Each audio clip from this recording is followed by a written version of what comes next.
오늘 본문을 가지고 자연스러운 은혜라는 제목으로 함께 하나님 말씀을 나누도록 하겠습니다. 우리가 인생을 살다 보면 자주는 아니지만 가끔 경험하는 것이 있습니다. 우리 앞에 있는 모든 일이 술술 척척 잘 풀려지는 때가 있더라는 거죠.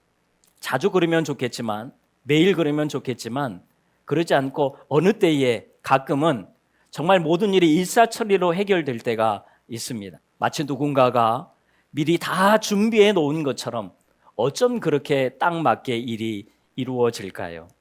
필요한 사람을, 또 어떤 상황을 필요적절하게 만난다든지, 아니면 좋은 기회를 우리가 만난다든지 이럴 때가 있습니다. 그러면서 우리는 이런 생각을 하게 되지요. 우리 하나님의 타이밍은 정말 기가 막히구나, 이렇게 느낄 때가 있습니다. 그때마다 기분이 얼마나 좋은지 모르지요. 일이 잘 풀리잖아요. 바라기는 이런 하나님의 자연스러운 은혜가 우리의 삶 가운데에 매일매일 있기를 바랍니다. 우리가 힘쓰고 애쓰면서 얻으려고 하는 그런 은혜가 아니라 그냥 되어지는 그런 은혜가 우리의 삶에 가득 넘치기를 소망합니다. 마치 우리가 구원받은 것처럼 말이지요. 우리가 구원받기 위해서 뭘 한 것 있습니까? 한 것 없잖아요. 그런데 하나님의 은혜로 우리가 이 자리에 앉아 있는 것이고 우리가 예수님을 믿고 살아가는 거지요. 이런 것처럼 그냥 되어지는 은혜가 우리의 삶에 정말 많으면 좋을 것 같아요. 그래서 오늘 이 시간은 본문을 통해서 이런 하나님의 자연스러운 은혜가 어떻게 임하는지, 또 오늘 우리는 어떻게 살아야 되는지, 그것에 대해서 함께 말씀을 나누어 보도록 하겠습니다. 자, 우리는 지난주에 다윗의 마지막 유언에 대해서 살펴봤습니다. 다윗이 솔로몬에게 이야기하기를, 너는 반드시 요압과 시므이를 그냥 두지 말고 처벌해야 된다. 사실 좋은 말로 숙제이지 솔로몬에게는 커다란 짐을 준 것 아닙니까? 정치 구단인 다윗도 쉽게 처리하지 못했던 사람을 지금 이제 막 왕이 된 솔로몬에게 처리해 달라는 것이 여러분 숙제가 아니라 해결하지 못할 정말 무거운 짐이 되었을 거예요. 솔로몬이 이 곤란한 문제를 어떻게 해결할 수 있겠습니까? 또 그렇다고 다윗의 말을 무시하고 그냥 놔둘 수도 없는 거예요. 이 사람들은 정말 위험한 사람들이거든요. 언제든지 반역을 일으킬 수 있는 사람들이에요. 그래서 그냥 둘 수도 없습니다. 또 문제는 우리가 성경을 통해서 잠깐 요압과 시므이를 살펴봤는데 이들은 정말 눈치가 빠른 사람들입니다. 솔로몬에게 쉽게 흠이 잡힐 사람들이 아니에요. 그런데 어떤 방법으로 이들을 처리할 수 있을까요? 참 어려운 문제입니다. 자, 그런데 이런 어려운 문제를 놔뒀는데 오늘 13절을 보세요. 같이 한번 읽겠습니다. 시작.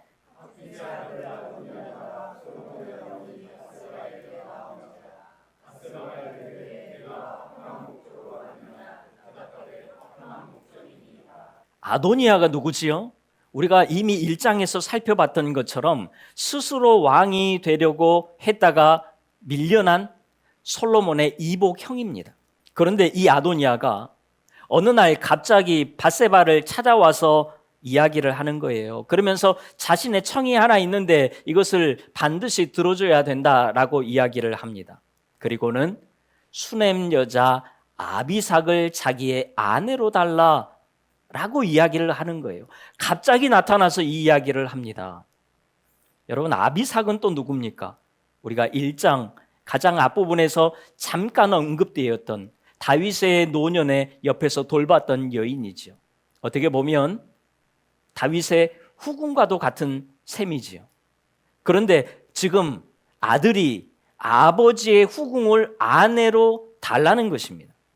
누가 봐도 지금 문제가 있는 것 아닙니까?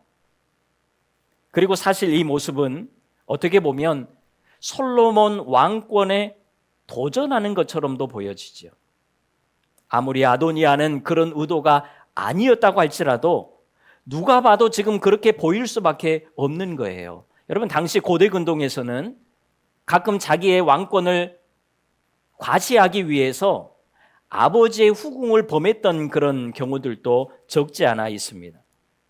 그래서 솔로몬은 이런 이야기를 듣더니 밧세바에게 이렇게 이야기를 하지요. 22절 보니까요. 어찌하여 아도니아를 위하여 수넴 여자 아비삭을 구하시나이까? 그는 나의 형이오니 그를 위하여 왕권도 구하옵소서. 차라리 왕권도 달라고 하지 그러십니까? 라고 지금 이야기를 하고 있는 거지요. 지금 이 상황이 누구에게나 그렇게 비칠 수밖에 없는 것입니다. 오늘 우리도 그렇고 당시의 사람들도 그렇게 보여질 수밖에 없어요. 그래서 솔로몬은 너무나도 당연하고 또 자연스럽게 아도니아를 죽일 수 있게 되었습니다. 어쩌면 솔로몬의 왕권의 가장 위험한 사람 1순위가 아도니아일 거예요. 그런데 너무 자연스럽게 이 문제가 해결이 되어집니다.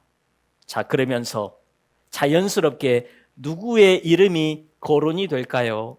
22절 우리 화면 보고 같이 읽습니다. 시작.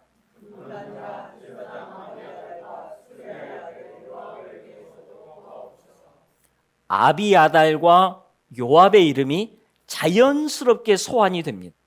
이 두 사람은 아도니아를 왕으로 세우기 위해서 그 줄을 탔던 핵심 인물들입니다. 그러니 아도니아가 다시 왕이 되려고 고개를 들었다고 한다면 그 뒤에 누가 있을까요? 그 배후에는 아비아달과 요압이 있는 거죠. 이것은 동네 꼬마들도 아는 논리입니다. 그래서 이참에 아주 자연스럽게 아비아달과 요압을 압박할 수 있는 좋은 명분을 얻게 되지요.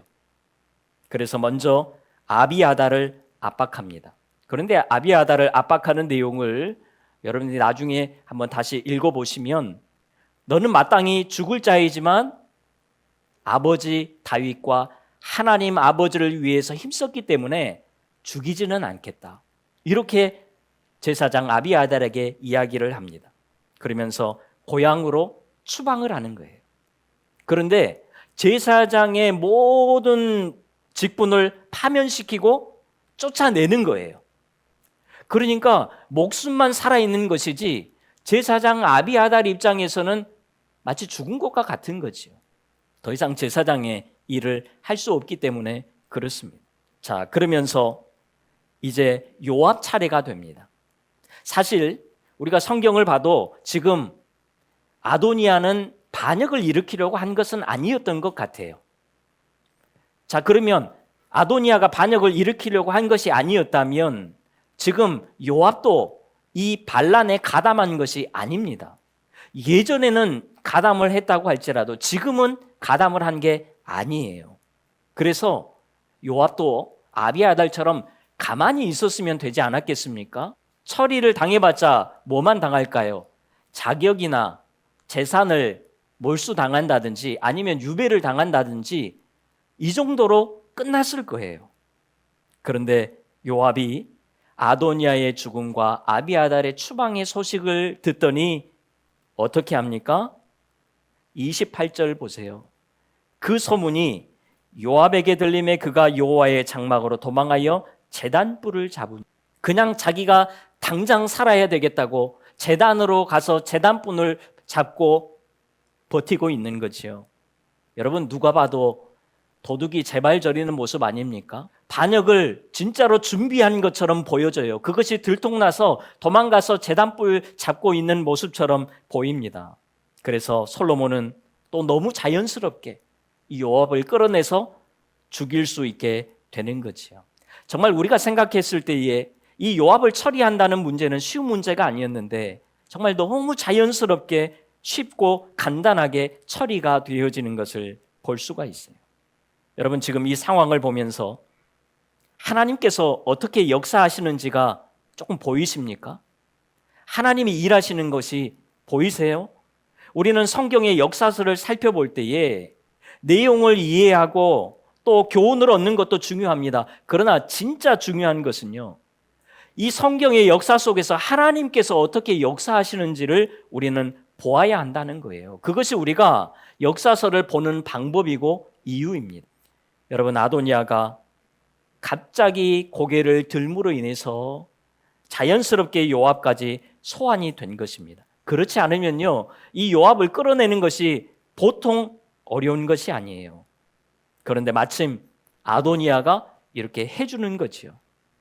하나님께서 요압을 처단하기 위해서 상황을 이렇게 자연스럽게 이끌고 오신 것입니다. 여러분, 오늘 우리의 삶에도 이런 은혜가 있기를 바라요. 정말 어려운 문제인데 하나님의 자연스러운 인도하심과 은혜 가운데에 일이 정말 잘 풀려지는 이런 은혜가 있기를 바라요. 한 주간 동안 여러분들이 누구를 만나든지 어떤 상황을 만나든지 하나님의 이런 선하신 인도하심이 있기를 주님의 이름으로 축원합니다. 마치 물 흐르듯이 그냥 해결이 되어버리는 거죠. 내가 어떤 큰 노력을 하지 않았는데도 되어지는 은혜, 얼마나 감사합니까? 자, 그렇다면 우리가 이런 의문이 들 수가 있어요. 하나님께서 요압을 끌어들이기 위해서, 요압을 죽이기 위해서 괜히 가만히 있는 죄도 없는 아도니아를 끌어들였느냐? 여러분, 정말 그럴까요? 아도니아는 아무 죄가 없는데 그저 요압을 끌어들이기 위해서 희생양이 되었던 것일까요? 여러분, 우리 하나님은 그런 하나님이 아니십니다. 우리 하나님은 오로지 하나님의 백성들을 위해서 믿지 않은 자들을 함부로 다루시는 그런 분이 아니십니다. 우리가 수요일 날 최근에 신명기의 말씀을 다루었고 지금은 여호수아 말씀으로 들어갔습니다. 하나님께서 이스라엘 백성들을 가나안 땅에 집어넣으시려고 그 땅에 잘 살고 있는 가나안 족속들을 그냥 아무 이유도 없이 쫓아내고 다 멸망시키는 것이 아닙니다. 하나님의 역사는 그렇게 흘러가지 않아요. 여러분, 성경을 잘 보면 가나안 족속들은 그들의 죄악이 작기 때문에 멸망을 당한 것이고 하나님의 백성들은 또 잘 살아서도 아닙니다. 하나님께서 약속하신 때가 되었기 때문에 그것을 이루기 위해서 가나안 땅을 들어가게 된 거지요. 다 각자의 이유가 있습니다. 이유 없이 하나님은 그냥 믿지 않은 자들을 멸망시키고 믿는 자들을 잘되게 인도해 가시는 그런 하나님이 아니시라는 거예요.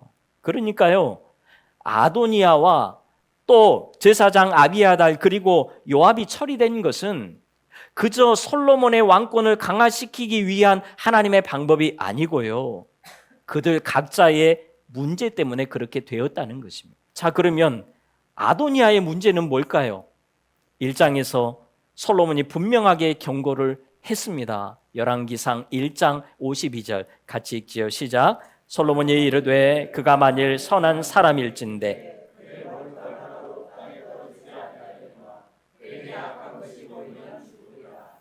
그렇습니다. 솔로몬의 경고가 분명하게 있었습니다. 그리고 밧세바에게 이야기하는 것을 볼 때에 여전히 왕에 대한 미련이 있었어요. 원래는 내가 그 자리에 앉아야 되는데 하나님이 그렇게 하셔서 내가 어쩔 수 없이 밀려났다, 그러면서 이야기를 하고 있는 거지요. 의도가 전혀 없다고 볼 수는 없습니다. 그래서 아도니아는 죽게 된 거예요. 다 이유가 있습니다. 아비아달 제사장도 다 이유가 있어요. 여러분, 아비아달은 우리가 알고 있는 엘리 제사장의 후손입니다. 그런데 이 엘리 제사장이 하나님 앞에 아름답게 살지를 못했어요. 그래서 하나님께서 그 제사장의 직분을 사무엘에게 넘겨주십니다. 그리고 엘리 제사장 가문에 저주를 내리세요. 제사장 직분을 영원히 감당하지 못하고 끊어지게 될 것이다 라고 분명하게 말씀을 하셨습니다. 바로 그 말씀이 오늘 본문에 와서 성취가 되는 거예요. 자, 그렇다면 하나님은 이 말씀을 성취하기 위해서 아무런 죄도 없는 제사장 아비아달을 추방시키셨느냐? 그런 것이 아니에요. 아비아달이 여러분 정말 하나님을 존중했다면 하나님은 아비아달이 아도니아를 따르지 않게 하셨을 것이고 아비아달을 존중히 여겨주셨을 거예요. 사무엘상 2장 30절에 이렇게 말씀을 합니다. 같이 한번 읽을까요? 시작. 나를 존중히 여기는 자를 내가 존중히 여기고 나를 멸시하는 자를 내가 경멸하리라. 아멘. 제사장 엘리를 향해서 하셨던 말씀이에요. 그러니까요, 아비아달도 하나님 존중이 안 되었던 거예요. 그래서 그의 직분을 내려놔야 됐던 것입니다. 말씀의 성취에 함께 다 이런 이유가 있는 거예요. 자, 그렇다면 요압은 어떨까요? 요압은 하나님의 말씀을 너무 잘못 알고 있었습니다. 그냥 제단불만 잡고 있으면 자기는 목숨을 유지할 수 있다라고 생각을 했던 거예요. 여러분, 출애굽기 21장에 보면 사람을 쳐 죽인 자는 반드시 죽어야 된다라고 분명하게 말씀을 하고 있습니다. 이거는 요압에게 해당이 되는 이야기죠. 그런데 요압은 이 말씀은 보지를 않아요. 그 다음 절만 생각을 합니다. 다음 절에 하나님이 정하신 그곳에 가서 있으면 목숨을 보존할 수 있다. 이것만 생각을 하는 거예요. 자, 그런데 이 말씀은 고의로 한 사람은 안 되고 실수로 한 사람만 해당이 되는 거지, 고의로 한 사람은 여기에 해당이 되지 않아요. 그런데 지금 자기는 자기에게 해당되는 말씀이 아니라 해당되지 않는 말씀만 보는 거예요. 여러분, 이 말씀 뒤에를 보면 또 이렇게 분명하게 이야기를 합니다. 고의로 살인한 자는 아무리 제단을 붙잡고 있어도, 그곳에 가 있어도 끌어내어서 죽이겠다라고 분명하게 이야기를 합니다. 그런데 요압은 자기에게 필요한 말씀만 골라서 듣는 거지요. 그리고 얼마 전에 아도니아가 정말 제단불 잡고 한번 살아남은 적이 있거든요. 자기의 경험에 근거한 그런 신앙을 하는 거죠. 그래서 이렇게 행동을 한 것입니다. 여러분, 하나님의 말씀을 대할 때 우리도 이렇게 하면 안 돼요. 하나님의 말씀에 모든 말씀을 우리가 나에게 주시는 말씀으로 받아들여야지, 나에게 필요한 말씀만 받아들이고 나에게 걸림이 되고 듣기 싫은 말씀은 싫다 하고 그렇게 하면 안 된다는 거죠. 이 말씀은 저 사람이 들어야 되는데, 오늘 나에게 주시는 말씀이 아니라 저 집사님이 들어야 되는데, 저 권사님이 들어야 되는데, 자, 이렇게 하면 안 된다는 거죠. 내가 스스로 자연스러운 은혜를 만들지 않기를 바라요. 결국 요압은 하나님의 말씀대로 끌어냄을 당하고 처형을 당했습니다. 다 각자의 이유가 있는 거예요. 그렇습니다. 우리의 삶의 모든 일은 복잡하게 얽히고 설켜서 이루어져 갑니다.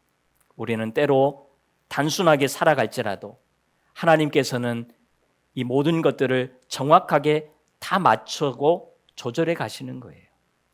한치의 오차도 없이 이끌고 가시다 보니까요, 그것이 우리에게 너무 자연스럽게 느껴지는 거예요. 우리의 삶에 이유 없이 되는 것은 없습니다.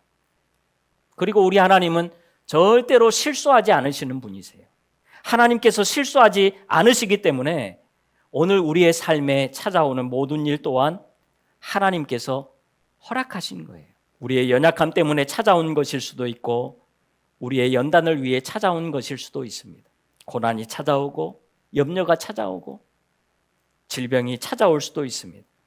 하지만 그 또한도 하나님께서 자연스러운 은혜로 또 이끌고 가시는 거예요. 그래서 우리가 이렇게 살아가고 있는 것 아니겠어요? 우리의 인생을 보면 못 살 것 같은데 사라졌잖아요. 안 될 것 같은데 됐잖아요. 항상 우리를 위해서 주님께서 선하신 인도하심으로 이렇게 이끌고 가신다는 것입니다. 그런데 그뿐만이 아니에요. 하나님께서는 우리와 상관없이 하나님 스스로 하나님의 말씀을 두시고 그것을 친히 이루어 가시는 분이세요. 우리의 약속하신 그 말씀만 이루어 가시는 것이 아니라 하나님 스스로도 말씀을 두시고 그것을 이루어 가신다는 거예요. 우리 하나님은요, 우리를 위하시는 분이시기도 하시지만 자기도 위하시는 분이세요. 이사야 37장 35절 같이 읽습니다. 시작.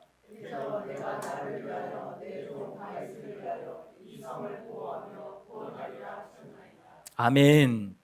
하나님께서 내가 나를 위하여 그리고 다윗을 위하여 일을 행하신다는 거예요. 우리 하나님은 우리만 위하시는 게 아니에요. 하나님을 위해서 스스로 살아가시는 분이세요. 왜요? 우리가 그만큼 다 하나님께 영광을 돌릴 수도 없는 것이고요.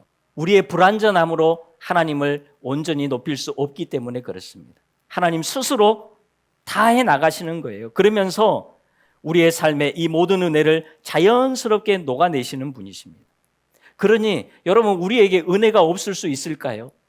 하나님이 우리를 위해서도 자연스러운 은혜를 베풀어 주시지만 하나님을 위해서도 살아가시기 때문에 그 은혜가 우리에게 녹아져 내리니까 우리에게 은혜가 없을 수가 없지요. 자연스러운 은혜가 계속해서 나올 수밖에 없는 거예요. 우리 생각에는 은혜가 오다가 멈춘 것 같지만 그렇지 않아요. 계속해서 하나님의 은혜는 우리 가운데 주어졌거든요. 우리가 느끼지 못하고 우리가 인정하지 않기 때문에 그렇지, 하나님의 은혜는 계속해서 우리에게 흘러오고 있습니다. 오늘 말씀해 보세요. 요한만 죽였다고 끝난 것이 아니라 계속해서 자연스러운 은혜가 이어지는 것을 볼 수가 있습니다. 결국 시므이에게까지 흘러가게 되지요.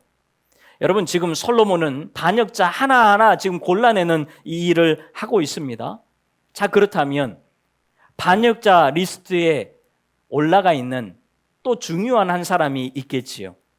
누굽니까? 시므이라는 사람입니다. 다른 사람들도 그렇고 자신도 아마 그렇게 생각했을 거예요. 베냐민 지파의 우두머리이고 사울 왕 가문의 핵심 인물입니다. 여러분, 다윗이 지금 이스라엘의 두 번째 왕입니다. 그러면 지금 왕위에 도전할 수 있는 지파는 단 한 지파지요. 사울 왕의 지파, 베냐민 지파 한 지파밖에 없습니다. 거기에서 대표적인 인물 시므이 외에는 왕권에 도전할 사람이 없지요. 그래서 누구나 다 알고 있는 사실입니다.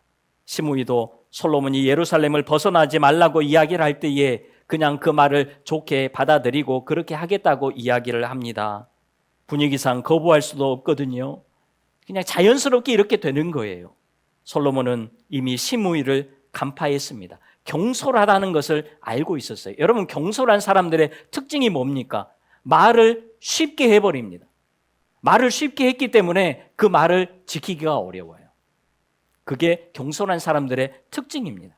시므이가 그렇죠. 다윗을 저주했다가 또 금세 다윗을 축복하는 그런 일을 하게 되잖아요. 결국 어떻게 됩니까? 자신의 버릇을 못 버립니다. 39절 같이 한번 읽습니다. 시작. 3년 후에 시므이의 두 종이 가드왕 마아가의 아들 아기스에게로 도망하여 간지라.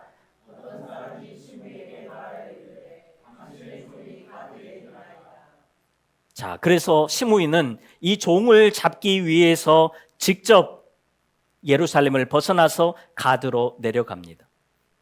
솔로몬의 말을 가볍게 여긴 거예요. 3년 지나니까요, 잊어버리더라는 거예요. 그리고 가볍게 행동합니다. 자기가 직접 가지 않아도 되는데 굳이 가는 거예요. 그리고 결국 죽임을 당하게 됩니다. 그러면서 솔로몬의 나라가 견고하게 세워졌다라고 2장은 마무리하고 있습니다.